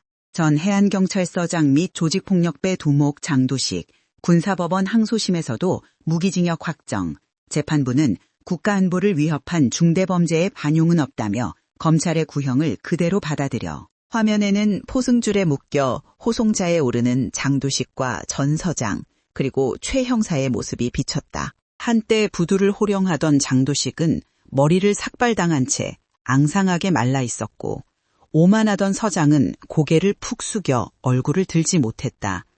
최 형사는 넋이 나간 사람처럼 허공만 응시하고 있었다. 그들은 군 교도소라는 특수하고도 가혹한 환경에서 남은 생을 속죄하며 보내게 될 것이었다. 그곳은 사제 곰탕을 먹거나 변호사를 불러 접견할 수 있는 안락한 곳이 아니었다. 김민호는 묵묵히 그 뉴스를 바라보다가 가슴 주머니에서 낡은 명함 한 장을 꺼내 만지작거렸다. 박지원 대령이 주었던 코팅까지 해둔 소중한 명함이었다. 반장님, 그 명함은 뭡니까? 부적입니까? 신입 직원이 호기심 어린 눈으로 물었다. 김민호는 명함을 다시 소중히 집어넣으며 미소 지었다. 부적이지. 아주 강력한 부적. 세상에 진짜 영웅이 있다는 걸 증명해주는 증거거든. 그는 바다 저 멀리 수평선을 바라보았다. 어디선가 그녀가 이 평화로운 풍경을 지켜보고 있을 것만 같았다. 같은 시각 서울 도심의 한 공원. 화창한 주말을 맞아 나들이 나온 시민들로 북적이는 산책로에 익숙한 차림의 여성이 걸어가고 있었다. 색이 바랜 회색 등산복, 푹 눌러쓴 모자, 그리고 작은 배낭. 박지원이었다. 그녀는 한 손에 아이스크림을 들고 벤치에 앉아 평화롭게 오후를 즐기고 있었다. 그녀의 모습은 영락없는 동네 등산 마니아 아줌마였다. 지나가는 누구도 그녀가 국가정보기관의 핵심 간부이자 인간 병기라는 사실을 짐작조차 할 수 없었다. 그때 산책로 저편에서 소란이 일어났다. 전동 킥보드를 탄 철없는 10대 소년들이 행인들 사이를 위협적으로 질주하다가 할머니가 끌던 리어카를 들이받고 넘어진 것이다. 아이고, 내 허리야. 할머니가 바닥에 주저앉아 신음했다.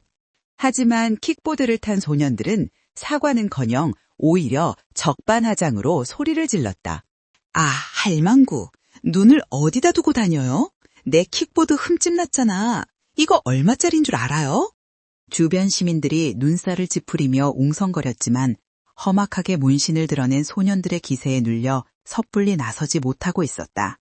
소년 중 한 명이 할머니에게 다가가 위협적으로 굴었다. 돈 물어내요. 안 그러면 경찰 부를 거니까. 할머니는 겁에 질려 손을 떨었다. 미안해 학생. 내가 늙어서. 그 순간 누군가가 소년의 어깨를 툭툭 쳤다. 학생들? 그쯤 하지?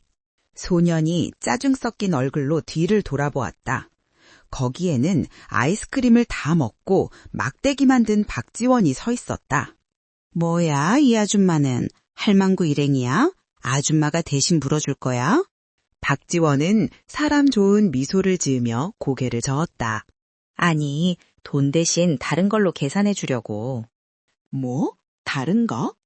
박지원은 대답 대신 소년이 잡고 있던 킥보드 핸들을 검지 하나로 살짝 눌렀다. 콰짓! 단단한 강철 프레임이 마치 찰흙처럼 찌그러졌다. 소년들의 눈이 휘둥그레졌다. 그들은 믿을 수 없다는 듯 찌그러진 핸들과 박지원의 손가락을 번갈아 쳐다보았다. 박지원은 여전히 온화한 표정으로, 하지만 눈빛만은 서늘하게 소년들을 응시했다. 공공장소에서 난동 피우고 어른한테 행패 부리는 건 아주 비싼 수업료를 내야 하는 과목이거든. 지금 당장 사과하고 리어카 정리해드려라. 아니면? 그녀는 남은 아이스크림 막대기를 손가락으로 가볍게 튕겨 나무줄기에 박아버렸다. 탁 소리와 함께 나무 껍질에 깊이 박힌 막대기. 다음엔 킥보드가 아니라 너희 다리가 저렇게 될 수도 있어. 소년들의 얼굴이 사색이 되었다. 본능적인 공포가 그들을 지배했다. 죄송합니다. 잘못했습니다. 소년들은 후다닥 할머니에게 배꼽 인사를 하고 넘어진 리어카를 일으켜 세운 뒤 도망치듯 사라졌다. 주변에서 지켜보던 시민들이 와 하고 박수를 보냈다. 할머니는 연신 고개를 숙이며 고마워했다. 아이고, 고마워요, 아주머니. 덕분에 살았네. 아닙니다, 어르신. 다치신 데는 없으세요? 조심해서 가세요. 박지원은 쑥스러운 듯 모자를 눌러쓰고 다시 인파 속으로 사라졌다. 그녀가 공원 입구에 다다랐을 때 주차되어 있던 검은색 세단 옆에서 정장을 입은 김철수 소령이 기다리고 있었다. 그는 박지원을 보자마자 습관적으로 경례를 하려다 주변 시선을 의식하고 가볍게 목례만 했다. 대령님, 휴가 중이신데 호출해서 죄송합니다.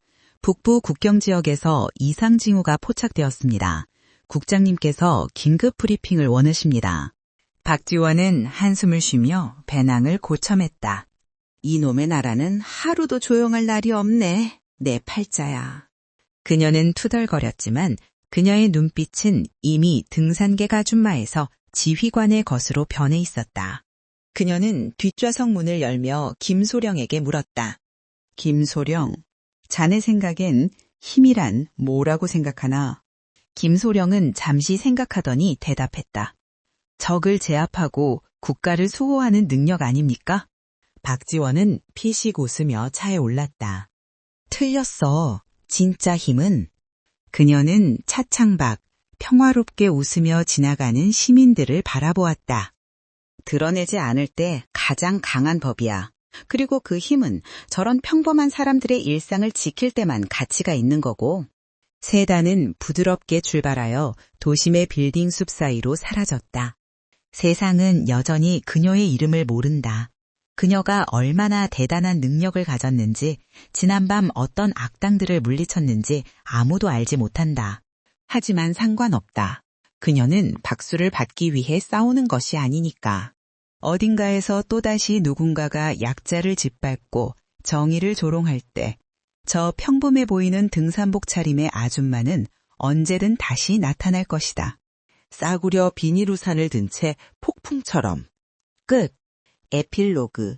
작가의 말. 여러분, 오늘 이야기는 어떠셨나요? 우리는 살면서 종종 겉모습만 보고 타인을 판단하곤 합니다. 허름한 옷차림의 노인, 왜소한 체격의 여성, 혹은 말이 어눌한 사람을 보며 은연중에 무시하거나 얕잡아 보기도 하죠. 하지만 오늘 이야기 속 박지원 대령처럼 진정한 고수는 자신의 발톱을 함부로 드러내지 않는 법입니다. 진짜 무서운 사람은 겉으로 센 척하는 사람이 아니라 묵묵히 자신의 자리를 지키며 내공을 쌓은 사람일지도 모릅니다. 악당 장두식과 부패한 경찰들이 파멸을 맞이한 건 박지원의 무력 때문만이 아닙니다.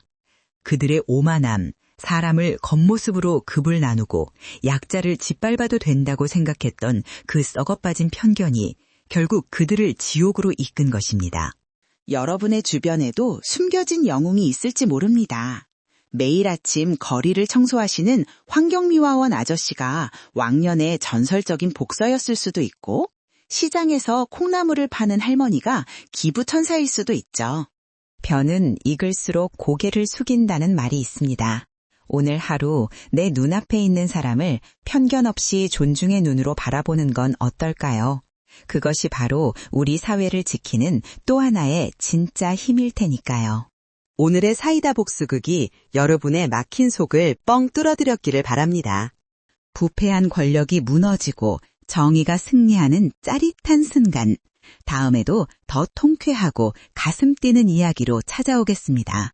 이 이야기가 마음에 드셨다면 구독과 좋아요, 그리고 여러분의 소감을 댓글로 남겨주세요. 여러분의 응원이 더 강력한 사이다를 만듭니다. 감사합니다.